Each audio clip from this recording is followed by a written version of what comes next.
아브라함이 그돌라오멜과 그와 함께한 왕들을 쳐부수고 돌아올 때에 소돔 왕이 사회의 골짜기 곧 왕의 골짜기로 나와 그를 영접하였고, 살렘 왕 멜기세덱이 떡과 포도주를 가지고 나왔으니 그는 지극히 높으신 하나님의 제사장이었더라.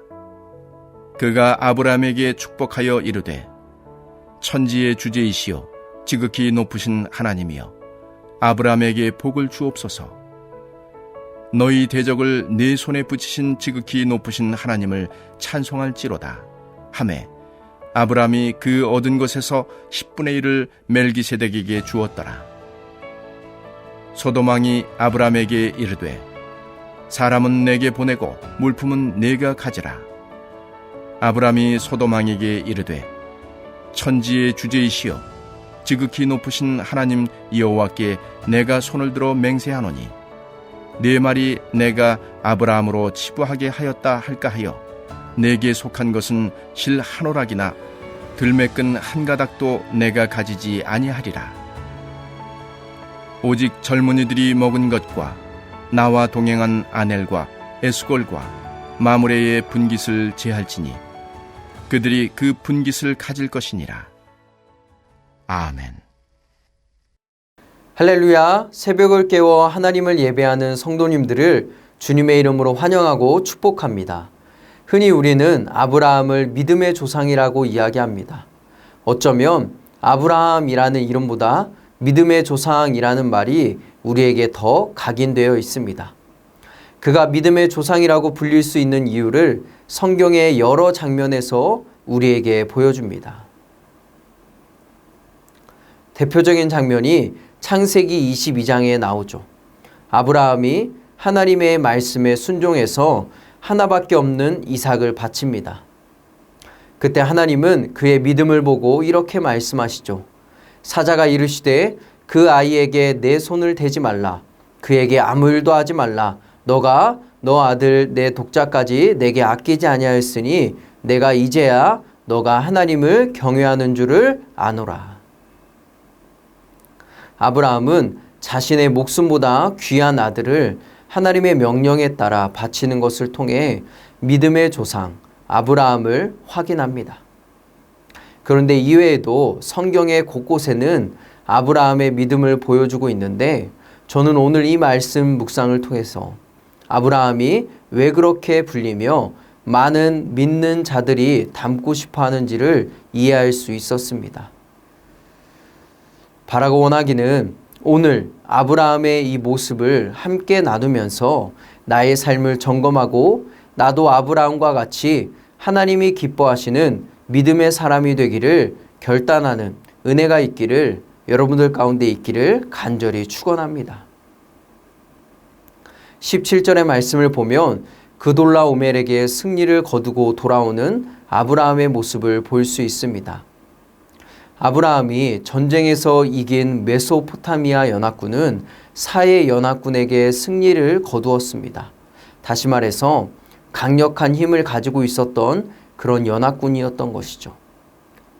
그렇게 큰 힘을 가진 연합군을 아브라함이 맞서 싸워 승리했다는 사실은 그만큼 아브라함과 그의 군대가 실력이 뛰어나고 그리고 대단했다라는 사실을 알려줍니다. 아브라함은 비록 가나안 땅에서 객으로 살아가고 있었지만 다른 민족이 함부로 할 수 없을 만큼 강력한 입지를 가지고 있었음을 우리는 확인할 수 있는 것이죠.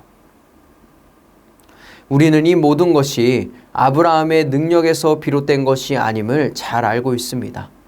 아브라함을 이렇게 세운 분이 누구십니까? 하나님이시죠. 하나님께서 아브라함의 인생을 이끄시고 그리고 힘과 능력을 더하신 것입니다. 잠시 후에 말씀을 나누면 알겠지만 아브라함도 이 사실을 분명히 알고 있었습니다. 아브라함은 전쟁에서 승리하고 돌아오는 길에 두 왕을 만납니다. 멜기세덱과 소돔 왕이죠. 흥미로운 것은 이 두 왕을 대하는 아브라함의 태도가 대조적이다라는 사실입니다. 멜기세덱을 대하는 아브라함의 태도는 매우 예의가 있게 그렇게 대하지만 소돔 왕에 대해서는 쌀쌀맞게 대합니다.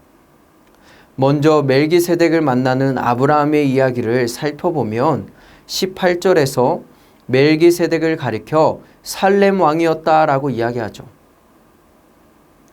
멜기세덱의 이름의 뜻은 의로운 왕이라는 뜻을 가집니다. 또한 여기 살렘이라는 곳이 어디를 가리키는지 확실하지는 않습니다. 다만 시편 76편 2절에서 그의 장막은 살렘에 있으며 그의 처소는 시온에 있도다 라고 이야기하며 시온과 살렘이 평행을 이루는 것을 보면 살렘이 예루살렘을 가리키는 것으로 짐작할 수 있습니다.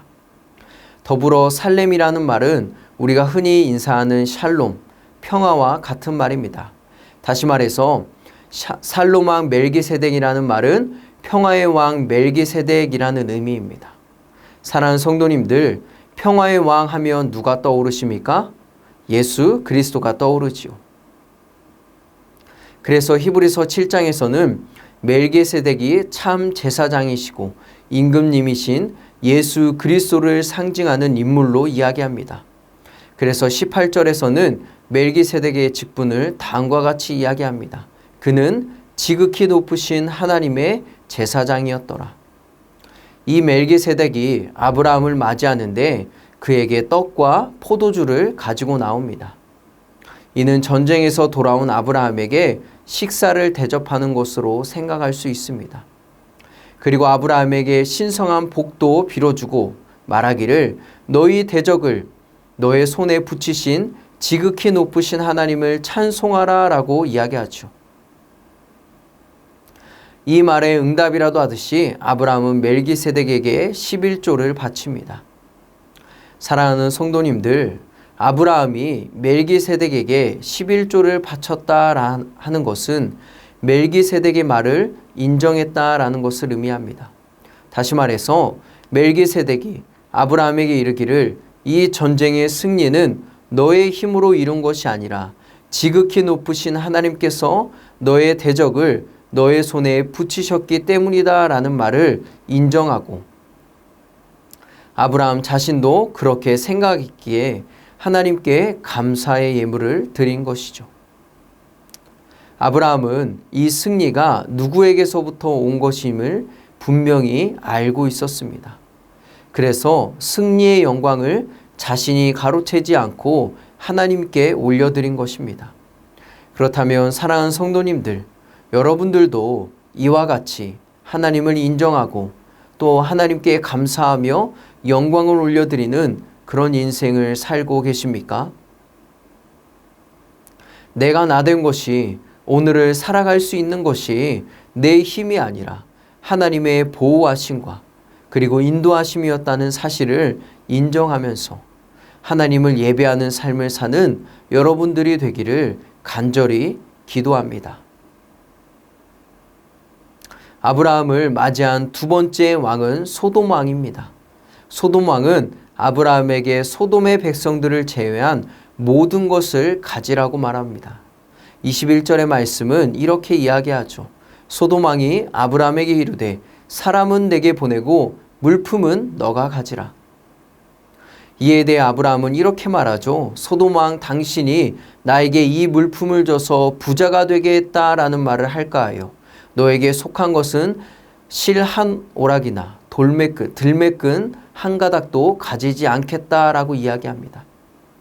사랑하는 성도님들, 지금 이 상황을 잘 보면 멜기세덱은 돌아오는 아브라함에게 하늘의 신성한 복을 빌어주었습니다. 하지만 소돔 왕은 물품, 곧 세상의 복을 아브라함에게 주고자 했던 것이죠. 그래서 아브라함은 단호히 거절합니다. 그리고 가장 가치 없고 보잘것없는 것을 상징하는 시로라기와 신발 하나까지도 내가 받지 않겠다라고 합니다. 여러분, 이는 소돔 왕에게 속한 것은 티끌 하나 받지 않겠다라는 선언입니다. 이처럼 아브라함이 단호하게 소돔 왕의 제의를 거부했기 때문에 15장에서 하나님께서 말씀하시기를 내가 너의 지극히 큰 상급이다 라고 말씀하십니다. 하나님이 대신 상급이 되어주신 것이죠. 아브라함이 이렇게 소돔 왕의 말을 거절한 것은 이유가 있습니다. 왜 그랬을까요? 첫 번째, 아브라함은 이 세상의 복을 추구하지 않는 사람이었습니다. 여러분, 승리자에게는 노획물을 차지할 권리가 있었지만 그는 그것을 포기합니다. 왜냐하면 이 전쟁이 자신의 능력으로 승리했던 것이 아님을 알고 있었기 때문입니다. 그래서 하나님께 영광을 올려드리며 하나님이 주시는 복을 받고자 했던 것입니다. 아브라함은 하나님이 주시는 하늘의 복을 바라고 원하는 사람이었습니다. 그렇기 때문에 여러분, 하늘의 신성한 복을 빌어주는 멜기세덱의 축복은 받았지만 세상의 것을 주는 소돔 왕의 복은 거부한 것입니다. 그렇다면 사랑하는 성도님들, 여러분들은 어떤 복을 추구하고 원하고 바라며 살고 있습니까?